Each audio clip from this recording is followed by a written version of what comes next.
Hi everyone, how are you all guys? I welcome you all to my channel, that is Vocalist Anjali. So whosoever is new to my channel, do subscribe, like, share as much as you can and stay tuned with me on Instagram also. So guys, recently मैंने एक movie देखी थी। मैं theatre गई थी, काफ़ी time से नहीं देखी थी कोई मूवी। एंड दिस मूवी, आप सब बोलोगे कि ये मूवी क्यों देखने गई है ये, बट मैं जब छोटी सी थी, इन माई चाइल्डहुड, मैं देखा करती थी कार्टून निंजा टर्टल करके आता था। तो मे बी वो जब हिंदी में डबिंग होके आती थी तो उसका नेम होता था छोटे मियाँ बड़े मियाँ। तो मुझे बहुत पसंद था और मैं सुपर मारियो गेम खेला करती थी उस टाइम पे। तो उसमें भी एक गेम उसी में, मतलब सीडी में वो होता था, टर्टल्स का गेम होता था, तो मुझे बहुत पसंद था। तो ये मूवी आई, थर्ड पार्ट है ये निंजा म्यूटेंट टर्टल का। तो मैं देखने गई, तो आई वॉन्ट टू रिव्यू कि मेरा क्या रिएक्शन रहा, मुझे मूवी कैसे लगी। तो गाइस, इंटरवल से पहले ना सब कुछ बताया गया इस मूवी में। अब तक जैसा नहीं पता था कि ये निंजास कैसे, मतलब इनका बर्थ हुआ एंड किन्होंने इनको पाला था। तो फाइनली पता लगा कि इसमें रैट था, जो कि बूढ़ा रैट था। तो उन्होंने ही परवरिश करी, उसने ही परवरिश करी इन चारों की।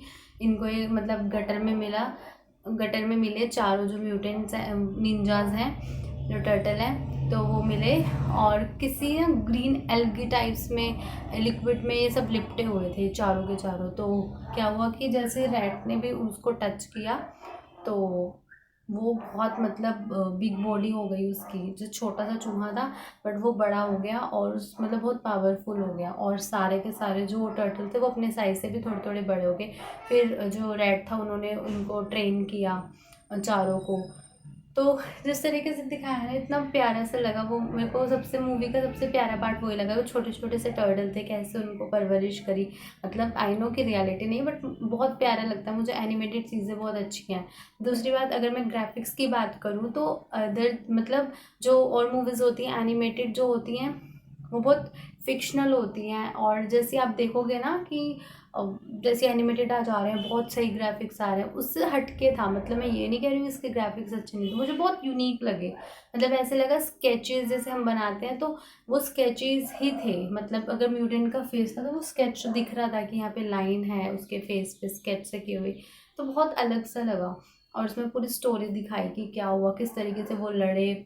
और क्या था बेसिकली कि जो निंजा म्यूटेंट्स थे, टर्टल्स थे, वो सोशलाइज होना चाहते थे क्योंकि इंसान उनसे डरते थे। तो वो मतलब अपने पापा को झूठ बोल के भी जाया करते थे। और एक और बड़ा अच्छा लगा जब रैट को लगा कि ये ना मुझसे अलग हो रहे हैं, और वो डरता था इंसानों से क्योंकि उसके साथ बहुत बुरा बुरा हुआ होता था।